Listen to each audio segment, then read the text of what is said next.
أعوذ بالله من الشيطان الرجيم بسم الله الرحمن الرحيم الحمد لله رب العالمين والصلاة والسلام على أشرف المرسلين محمد وعلى آله وأصحابه أجمعين أما بعد السلام عليكم ورحمة الله.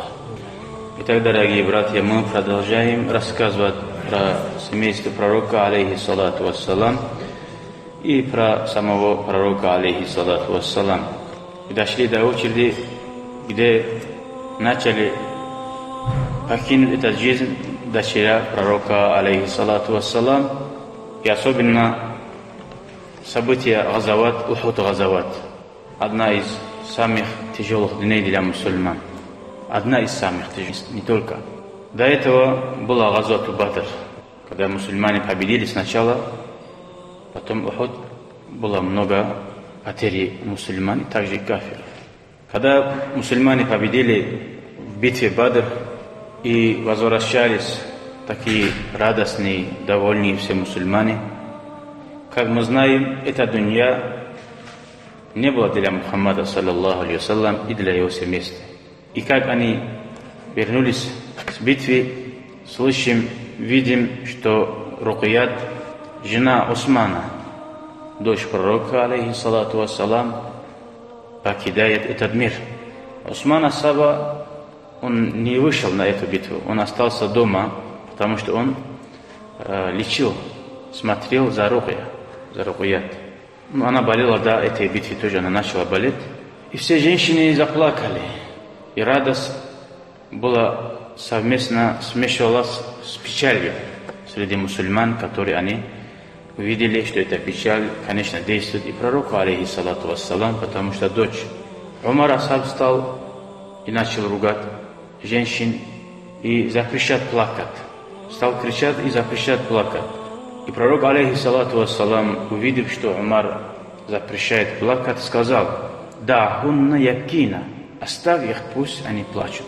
И сказал женщинам, обращаясь: «Вайякунна ванаиха шайтан». Но однако вы, женщины, будьте осторожны от шайтанских звуков, голосов. Там кричат, петь. А плакать, это в исламе одобряется. А кто не плачет, наоборот, в исламе их не хвалит. Пророк, алейхиссалату вассалам, сказал: кто не плачет, у него сердце как твердое, каменное. Сам пророк, алейхиссалату вассалам, плакал, особенно в битве Ухуд, когда он сильно заплакал, говорит. И за себя, когда увидел других мусульман, особенно дядя Хамза, как над ним издевался. Сам для себя пророк, алейхиссалату вассалам, конечно, ради себя никогда не плакал. За свою умму, за общину плакал, конечно. После этого случая, как покинул этот мир Рукият, да будет Аллах недоволен, через 6 месяцев выдал пророк, алейхиссалату вассалам, свою дочь Умму Кульсум за Усмана. Через 6 месяцев, не ждал несколько лет, пока время пройдет, как обычно бывает, и сказал: после некоторое время опять покинула Умму Кульсум этот мир.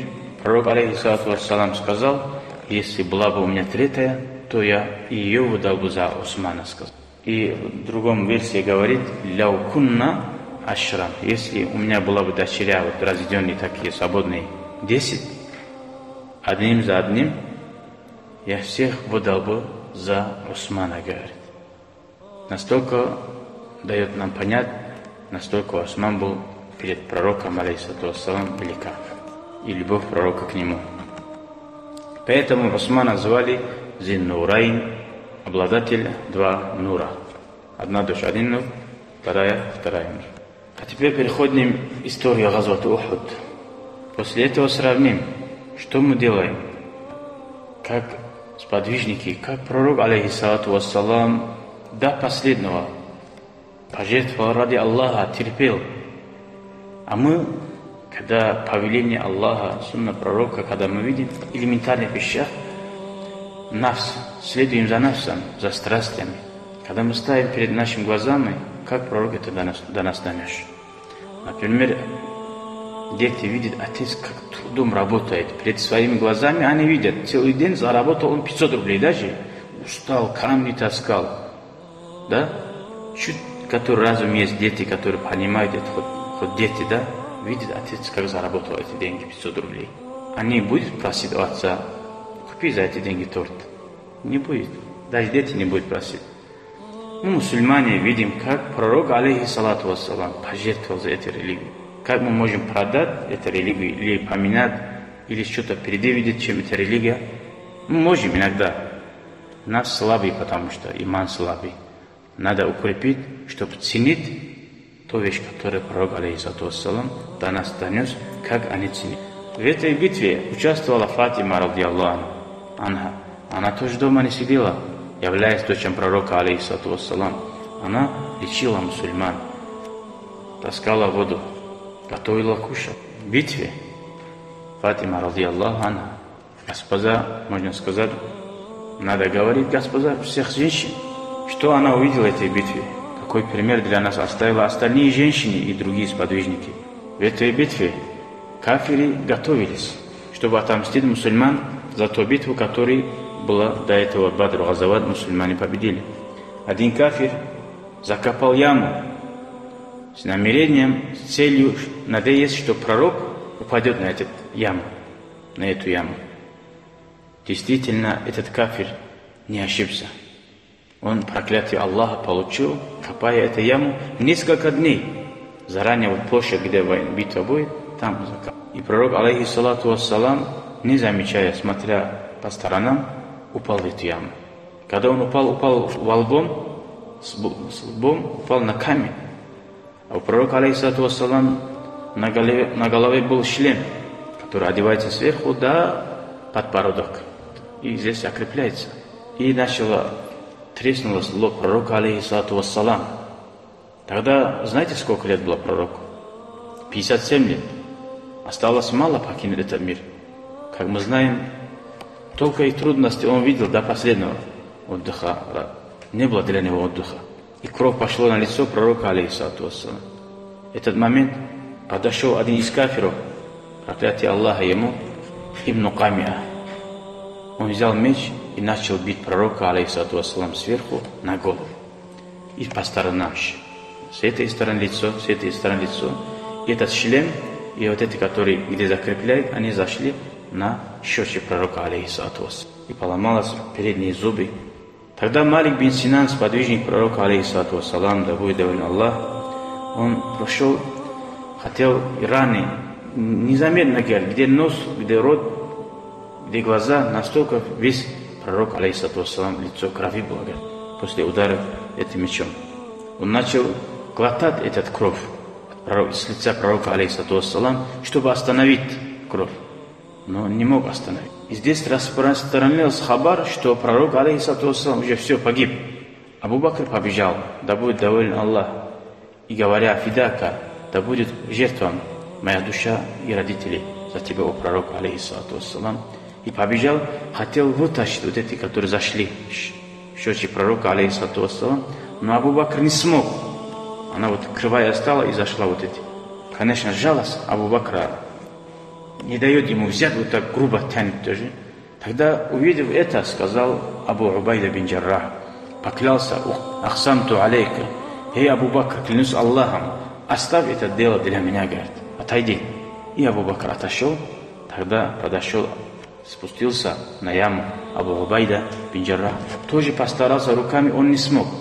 Потом начал он своими зубами выдергивать это, вытащить эти железки. Каждый раз, когда он старался, у него зубы ломались. Эти зубы, которые поломались, история рассказывает, поломанными зубами намного он красивее стал, говорит, после до этого было, чем до этого было. Это баракат, нур, за это жертва, Аллах его еще украсил, говорит, очень. Абу Убайда бин Джаррах. После этого пророк, алейхиссалату вассалам, начал, говорит, поднял руки, начал делать дуа. Абу Бакр, радiyallahu анху, тоже, как пророк, алейхиссалату вассалам, был милосердный очень. Увидев, он испугался, подумал, что пророк, алейхиссалату вассалам, сейчас он поднимет, дуа сделает народу, и все они погибнут. Я испугался, говорит, что пророк против народа сейчас дуа сделает. Но однако пророк всегда оправдывает описание Аллаха, «Ва ма арсальнака илля рахматан лил аламин», как Аллах про него говорит, я не отправил тебя, кроме как милостыню для миров. Милостыню для всех миров. Он поднял руки и сказал: в этом положении, в этой трудности, после такой издевательства, Аллах махди кауми фа иннахум ла я'ламун. О Аллах, наставь мой народ на правильный путь. Поистине они не знают, сказать. Кто может, у кого такое может сердце быть? В любых трудностях, когда мы хотим нарушать нормы ислама, повеление Аллаха, когда перед своими глазами ставим эту картину пророка, алейхиссалату вассалам, который он пожертвовал ради нас, нам это поможет, иншаллах, оставить свои грехи, которые мы хотим грешить.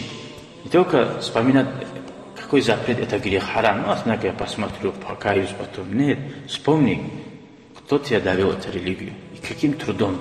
Ты не можешь оставить это. А пророк, алейхиссалату вассалам, чтобы довести это, терпел, все увидел это такое.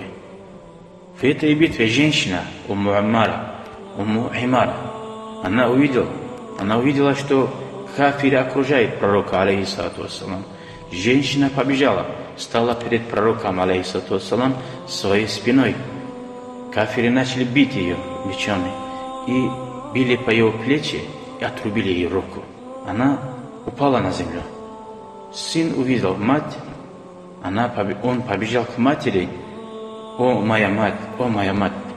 Она сказала: оставь меня, поистине иди посмотри за пророком, алейхиссалату вассалам, он важнее, чем я.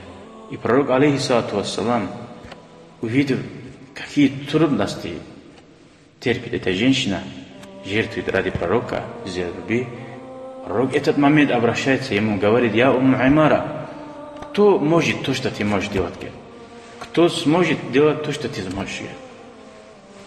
Она сказала: я Расул Аллах, я еще сильнее могу говорить, я еще намного больше могу терпеть ради тебя, говорит. И пророк, алейхиссалату вассалам, говорит ей: Умму Имара, что ты хочешь взамен этого? Ради чего? Она говорит: ас'алука.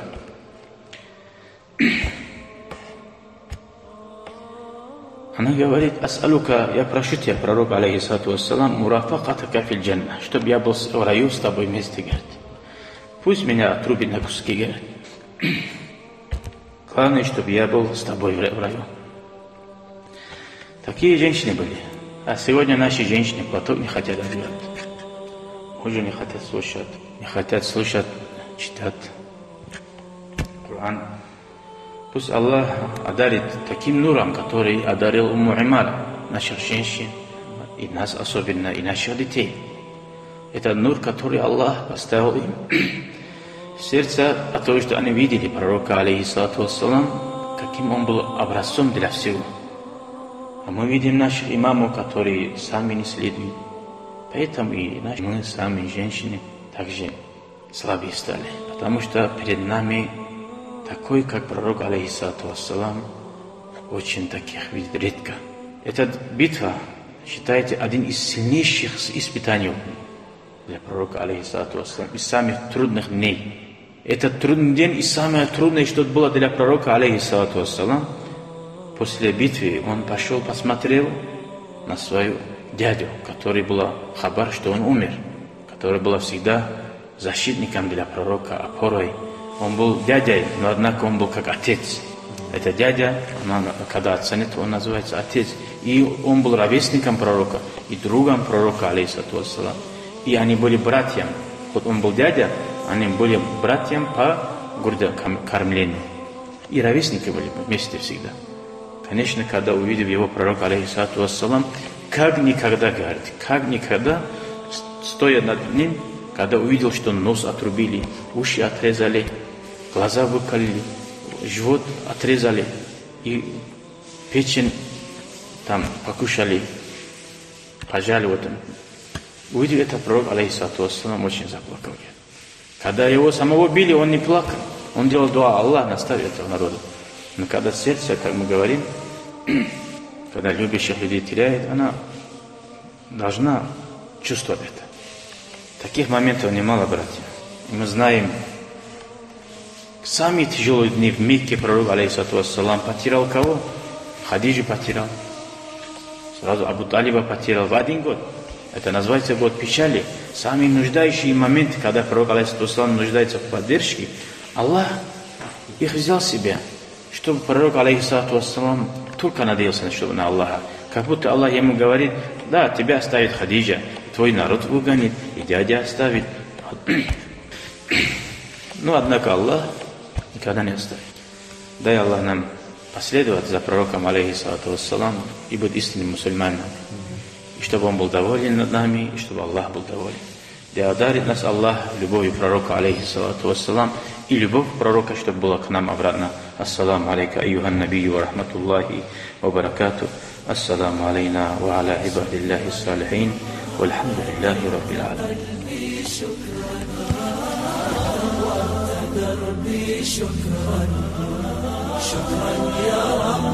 شكرا يا ربي شكرا هديت قلبي شكرا نورت دربي شكرا شكرا يا رب